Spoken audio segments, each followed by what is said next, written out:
The downpour had turned the Boston streets into rivers by the time Marcus, Chen, locked the glass doors of Chen Industries' downtown headquarters. As CEO of one of the city's fastest-growing tech firms, he typically left long after everyone else, but tonight he'd promised himself he'd catch his daughter's piano recital. He was already 20 minutes late. As he raised his umbrella, a small figure emerged from behind a concrete pillar, a boy, no more than 8 years old, drenched to the bone despite the thin jacket pulled tight around his shoulders. "Excuse me, sir," the boy said, his voice barely audible over the drumming rain. "My mom, she didn't come home last night." Marcus paused, his hand already reaching for his phone to call security. Street kids weren't uncommon in this part of downtown, and he'd learned the hard way that getting involved usually meant complications. But something in the boy's eyes, a desperate clarity rather than the practiced manipulation he'd seen before, made him hesitate. "Where's your father?" Marcus asked. "Don't have one. It's just me and Mom.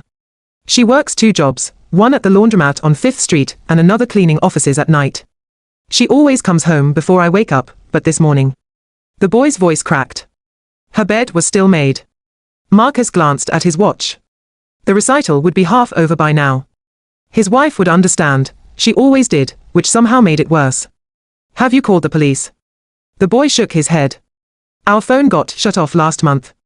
And Mom always said, she said police ask too many questions when you're people like us."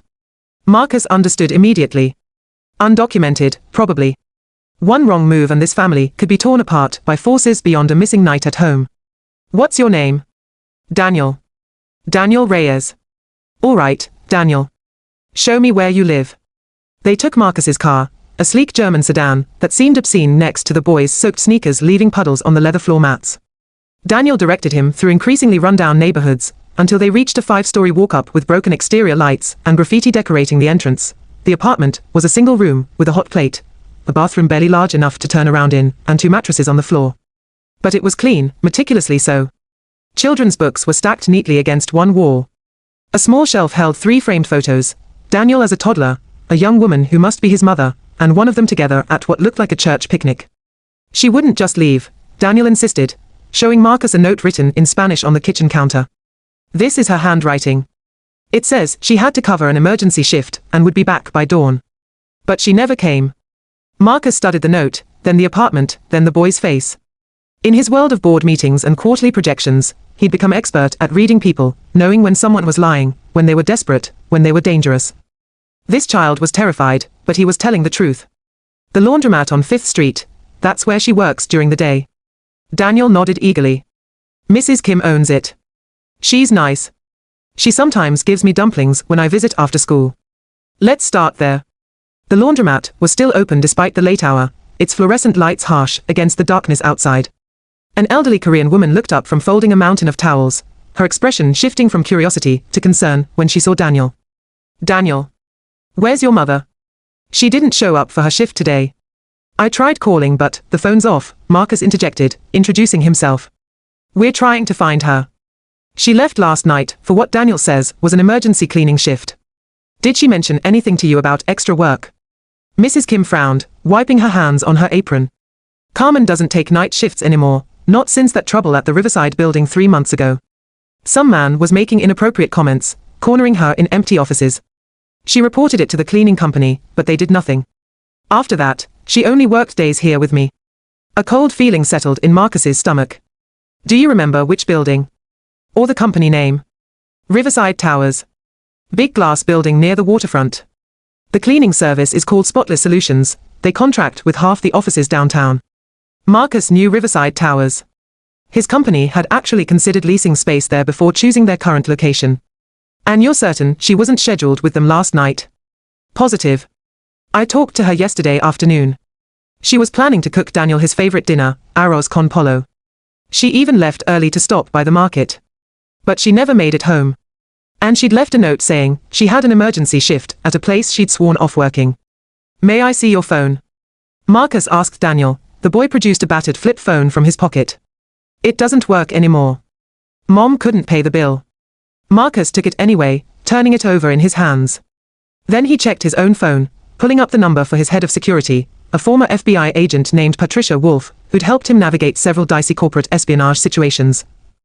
"Patricia, I need you to ping a cell phone location." "No, I don't have a warrant, but a woman may be missing and there's a child involved. Yes, I understand the legal implications. Just find out where this phone last pinged before service was cut. He read off the number from Daniel's disconnected phone, then turned to Mrs. Kim. Do you have Carmen's number? Her personal cell.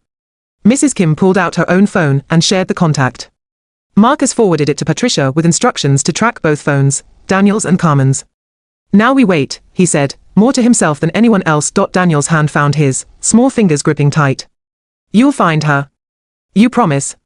Marcus thought about all the promises he'd made over the years, to investors, to employees, to his own family. How many had he kept when it became inconvenient? But looking down at this child's upturned face, wet hair plastered to his forehead, and eyes red from crying he'd been holding back, Marcus found himself nodding. I promise. Patricia called back within 15 minutes, her voice tight with urgency. The mom's phone last pinged at 11:47 p.m. near Riverside Towers, just like you suspected. But here's the strange part. It pinged from inside the parking garage basement, and then went completely dead. Not powered off, not out of service area. Dead. Like the battery was removed or the phone was destroyed. And the boy's phone. Last activity was 2 months ago, also near Riverside Towers. Actually, the pattern shows both phones were frequently in that area until about 3 months ago, then Carmen's phone stopped going there entirely while maintaining regular patterns elsewhere. 3 months ago. Right when Mrs. Kim said Carmen had stopped taking night shifts there.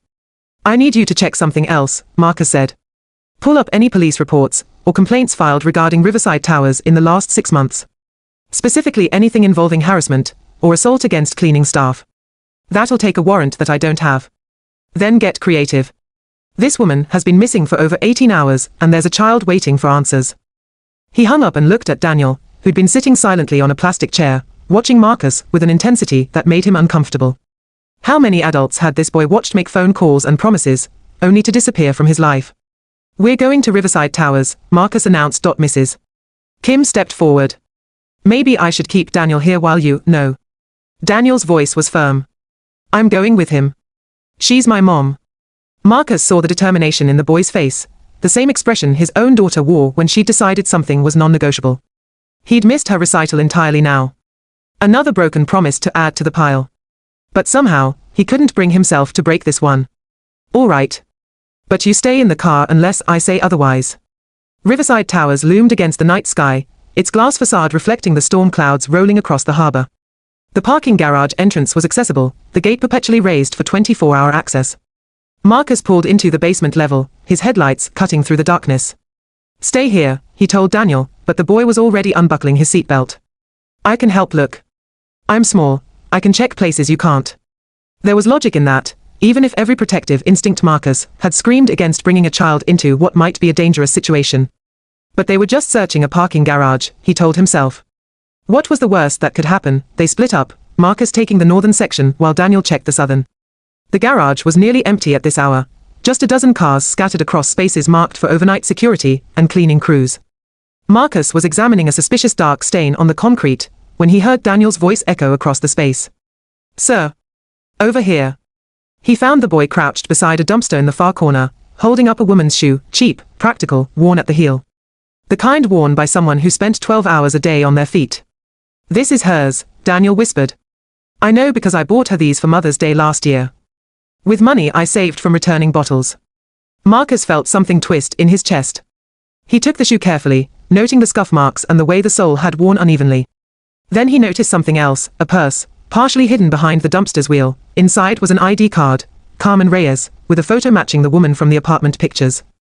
Also inside was a cell phone, shattered, the screen spider-webbed with cracks, as if someone had deliberately smashed it. We need to call the police, Marcus said quietly. No. They'll, Daniel. Marcus knelt down, putting himself at eye level with the boy. Your mother is missing. This is evidence that something bad happened to her here. Whatever you're afraid of, deportation, child services, whatever, it doesn't matter if we can't find her alive. Do you understand? Tears were streaming down Daniel's face now, all the bravery and determination finally crumbling. She's all I have. If they take me away, they won't. I won't let them. Another promise. Another weight added to the collection Marcus carried. But this time, he meant it with a certainty that surprised him. He called Patricia again. I need you to contact the Boston PD. Tell them we have a potential abduction at Riverside Towers. And Patricia. I need you here personally. With lawyers. Enough lawyers to make sure a certain 8-year-old boy doesn't disappear into the system. On it. But Marcus. If this turns into a corporate liability situation, I don't care. Just get here. While they waited, Marcus did something he hadn't done in years. He sat down on the dirty concrete floor and let a child cry into his shoulder, making soft promises that everything would be all right even though he had no idea if they would be. The next 6 hours were a blur of flashing lights, questions, and bureaucratic nightmares. But Marcus's army of lawyers proved their worth, ensuring that Daniel remained with him rather than entering emergency foster care. Patricia's FBI contacts fast-tracked the investigation, and by dawn, they had answers. Carmen Reyes had been lured to Riverside Towers by a fake text message claiming to be from Spotless Solutions, offering triple pay for an emergency overnight shift. When she'd arrived, she'd been confronted by Gerald Brennan, the same manager, who'd been harassing her 3 months earlier. Security footage showed him following her into the parking garage. After that, the cameras mysteriously went dark for 47 minutes. When they came back online, Brennan's car was leaving the garage. Carmen was nowhere to be seen. It took another 12 hours to locate Brennan at a motel near the New Hampshire border. In his trunk, bound and drugged but alive, was Carmen Reyes. 6 weeks later, Marcus stood outside the same rundown apartment building, but this time he wasn't alone. His wife had insisted on coming, and she'd brought their daughter Emily, who was clutching a casserole dish like it contained the secrets of the universe. Carmen answered the door, still bearing the faded bruises of her ordeal, but smiling when she saw them. Daniel appeared behind her, his face lighting up. Mr. Chen. You came. They ate together in that tiny apartment, Marcus and his wife, his daughter, Carmen and Daniel. The casserole was mediocre, but nobody seemed to notice. Emily and Daniel bonded over a shared love of marine biology, making elaborate plans to visit the aquarium together. Later, as Carmen walked them to the door, she pressed something into Marcus's hand, a small card with handwritten words in Spanish, followed by English translation. Angels come in many forms. You saved my life, she said quietly. And more than that, you saved my son from losing everything. Marcus thought about the piano recital he'd missed, the meeting he'd rescheduled, the comfortable world he'd stepped out of to follow a soaking wet child into the rain. He thought about how easy it would have been to call security and go home. He saved yours, Marcus replied, nodding toward Daniel. He refused to give up. Even when every adult in his life had let him down, he believed someone would listen. That's not something anyone taught him, that's who he is. As they drove home, Emily chattering in the backseat about her new friend, Marcus's wife reached over and squeezed his hand. You did a good thing, she said softly. I almost didn't. But you did. That's what matters. That night, Marcus couldn't sleep. He kept thinking about all the other children like Daniel, the ones holding tiny hands up to strangers, hoping someone would care enough to stop. How many walked past them every day?